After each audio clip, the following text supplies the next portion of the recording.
Please. Don't leave me. Victor, please. Don't do this to me on our wedding day. She wore lace, he wore doubt, and just before the I do. Victor dropped a truth no one expected. This wasn't just heartbreak, it was breakfast, hot, viral, and seasoned with fufu, because while she came for love, he came with receipts. Welcome to ChichiFairytales. The wedding hall looked like a dream: white roses, gold chairs, champagne glasses already sweating. The DJ was playing soft wedding instrumentals and the jollof was warming in the back. Naomi was glowing. Her dress hugged her curves like it had signed a contract. Her makeup was flawless. Her smile, sharp enough to cut tension. She stood by the mirror, adjusting her veil while her best friend whispered behind her, "Naomi, you won. 3 years. 3 years of struggle, and today? You're finally Mrs. Victor Kitchen." Naomi smirked. Nobody snatches what's already mine. But something felt strange. Victor hadn't texted her all morning. "No good morning, my wife. No, I can't wait to see you walk down the aisle." Even the groomsmen looked tense when they arrived. Across the venue, Victor was seated in the groom's room, still, silent. His best man tried to crack a joke. "Bro, you alright? You look like someone just exposed your bank balance." Victor didn't laugh. He was staring at his phone, still open to a message he got the night before. A photo. Naomi, kissing another man, time-stamped. Just 2 weeks ago, attached to the photo, a voice note. He played it again. "She said you wouldn't find out, that she only needed your name for the wedding to work. I thought you deserved to know." Victor closed his eyes. The guests were dancing already. The MC was hyping the bridal entrance. Auntie Fola was on her 4th bottle of small stout. But Victor, he was done pretending. She was dressed in white, he was dressed in doubt, and before the vows were spoken, someone was already planning an exit. The guests were settling, the wedding choir was humming softly, and MC Big Mouth was practicing his "Ladies and Gentlemen, Love is Sweet" speech for the 5th time. But Victor's mind was not in the hall, because this meltdown didn't start today, it started 5 months ago. Flashback: 5 months before the wedding. It was a normal Tuesday night. Naomi had told Victor she was working late. But around 9:45 p.m., Victor drove past her office on his way home. Her car was parked outside, but the office lights were off. He called her, she didn't pick. He waited. 10 minutes, 20 minutes, 40 minutes. Finally, Naomi came out of the building, not alone. She was laughing with a man Victor had never seen before. Laughing the kind of laugh she reserved for people she liked too much. They hugged, too long. Victor stepped out of his car. "Naomi? Who is this?" Naomi jumped, her smile vanished. She quickly dropped her arms. "Victor? What are you doing here? I asked you first. Who is he?" Naomi forced a laugh. Babe, relax. This is Daniel. He's just a colleague. We were discussing a project deadline." Victor looked at Daniel. Daniel looked guilty. "So why didn't you answer my calls?" Victor asked. Naomi snapped. "Victor, please, don't start. I was busy." "What kind of insecurity is this?" She grabbed her bag and stormed into Victor's car. Daniel disappeared into the night like a spider.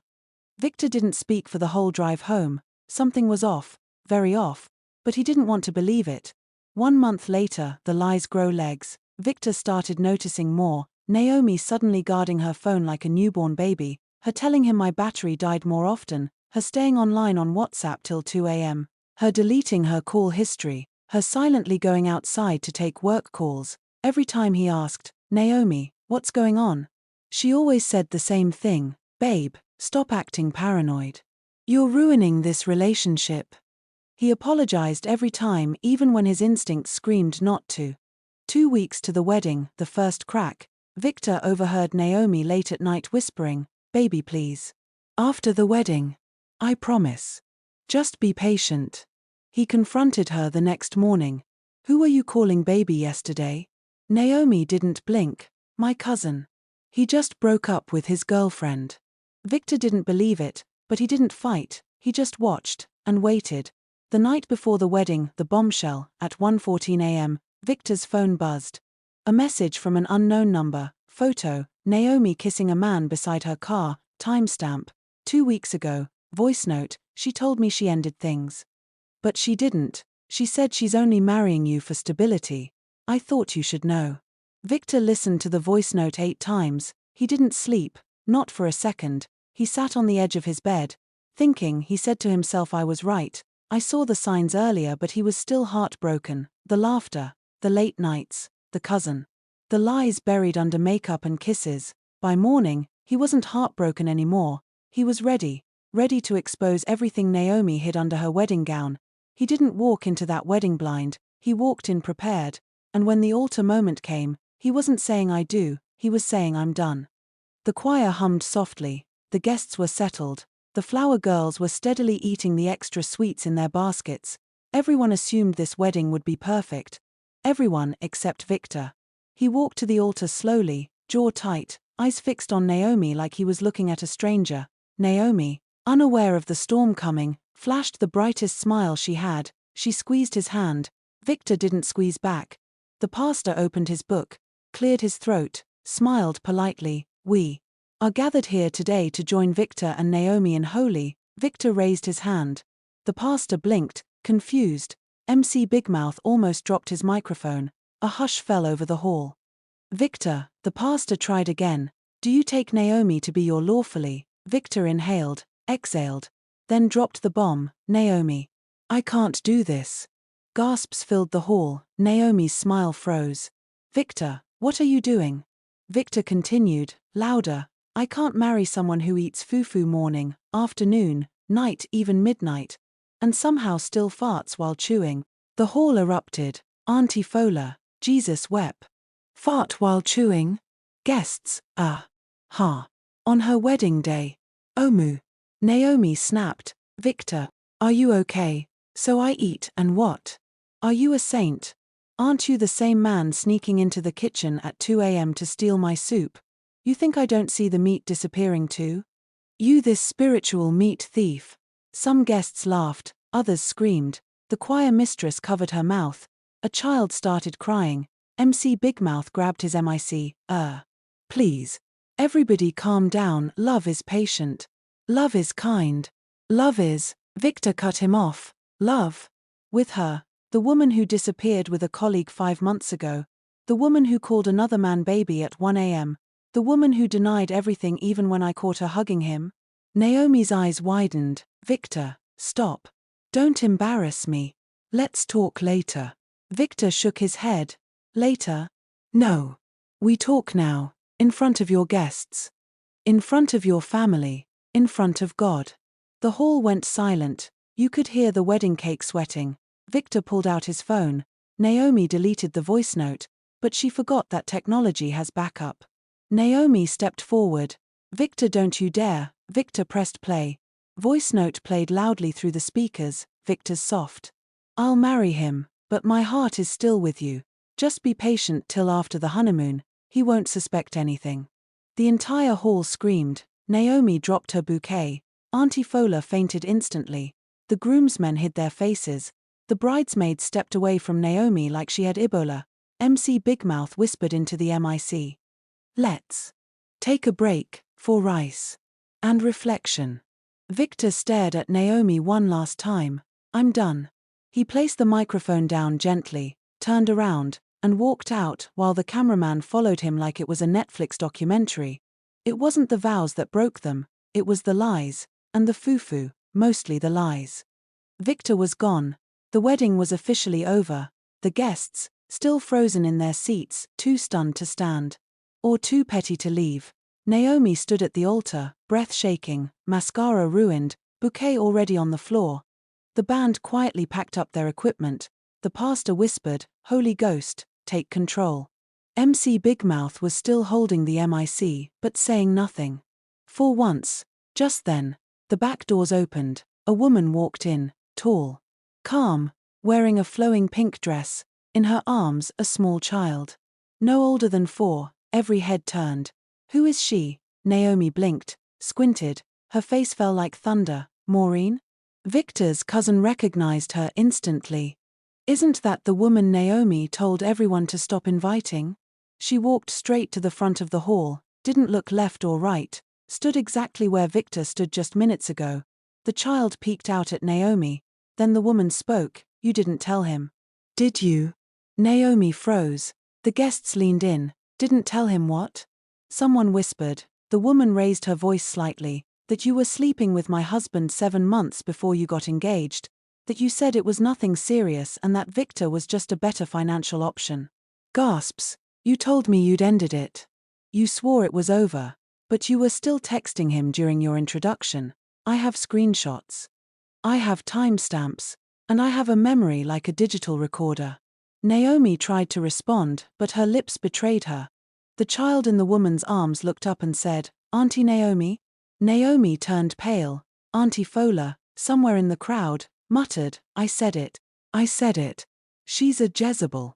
A spiritual ATM. MC Big Mouth finally grabbed the mic again. Please, for the love of God and jollof rice, can someone collect that child? I can't breathe. The woman turned to Naomi once more. Victor gave you love. You gave him lies. And you tried to play God with everyone's emotions. She walked out with her child, leaving Naomi shaking, ashamed, and alone. Some weddings end in dancing. Others end in data. But this one, it ended in exposure and screenshots. Naomi stood frozen at the altar like a statue left behind after the building collapsed. Her dress was still white, but nothing about her reputation was. The crowd had stopped whispering. They were now recording. Phones were up. Screens were flashing. Twitter already had captions, exposed at the altar, live. Not the child calling her Auntie Naomi, spiritual meat thief turns spiritual home wrecker. And just when she thought it couldn't get worse, Victor walked back in, holding his phone. Calm, he walked past Naomi. Past the pastor, straight to the mic, he tapped it twice. Still working? Good. MC Big Mouth, Brother Victor. Please. Let us not provoke the ancestors. Victor ignored him. He looked straight at Naomi, for the sake of closure. And content, let's hear the whole truth. He pressed play. Mobile phone, voice note plays through speakers, Victor's soft. I'll marry him, but my heart is still with you. He doesn't even know how to ask questions. Once this wedding is over, I'll be back. Victor is just stability. Not passion. The crowd screamed. Naomi's mother fell into a chair. Auntie Fola fainted, again, this time fully. The best man walked outside, laughing in shame. A bridesmaid whispered, OMG. I can't follow her to any bridal shower again. Naomi's lips trembled. Victor. It wasn't like that. I swear, that was from months ago. Victor shook his head slowly. You deleted it. You lied when I asked. You called it a cousin. You played me. He stepped back from the microphone, took one final look at Naomi. You don't deserve a husband. You deserve a Ring camera, because everything about you is surveillance-worthy. He turned, walked out again, after 2 months of the failed wedding. One last twist was coming. Naomi's phone buzzed. Notification. Victor just posted. Framed picture #photo of him in a hotel pool, sipping coconut water. Not alone, next to him, Naomi's younger sister, smiling at the camera, with the caption, sometimes peace wears familiar faces. Naomi dropped her phone. For real this time, she wore white. He wore doubt. But her sister, she wore the revenge. Some lies destroy love. Others invite it to swim in your family pool. The wedding was over. But the show? Not yet. Victor was by the hotel pool again, quiet, calm, sipping coconut water like a man who just dodged destiny. Next to him was Rose, Naomi's younger sister. She wore his hoodie, legs crossed, scrolling Instagram casually like she wasn't the plot twist of the century. Victor looked over at her, half smirking. She hasn't posted anything? Rose snorted. Please. She's dramatic. Give her time. Alarm clock 11:44 p.m. Naomi's Instagram story, black screen. No caption. 2 minutes later another story appeared. Sometimes the person you lied to was the only one who was ever real with you. The views poured in, 1K, 3K, 5K. Then, just like her relationship, it disappeared, deleted. But screenshots never die. Victor saw the reposted screenshot in a gossip blog's comments. He shook his head. Rose leaned closer, reading it too. She laughed. I told you she'd post something deep and cry in her close friends list. Next she'll start tweeting Bible verses and talking about growth. Victor chuckled. I guess everyone needs their own stage. Rose turned to him, serious now. But you don't have to keep watching the play. He looked at her, quiet, processing, then nodded. I'm not. Mobile phone later that night. Naomi tried to call, twice. Then texted, can we talk? Please. One last time. Victor didn't reply. He passed the phone to Rose. She looked at it, unimpressed. She's not texting you. She's texting the man who still saw her as loyal. Victor looked away, a mix of pain and peace in his eyes. Then he said, let her heal. Somewhere far away. From my Wi-Fi. They both laughed again, softly, like people who had already let go. She didn't just lose a man. She lost the version of herself he believed in. He didn't win the breakup. He just chose peace. And Rose, she didn't steal her sister's man. She inherited the truth Naomi buried. Some love stories don't end in marriage, they end in mirrors, and Naomi was finally staring at hers.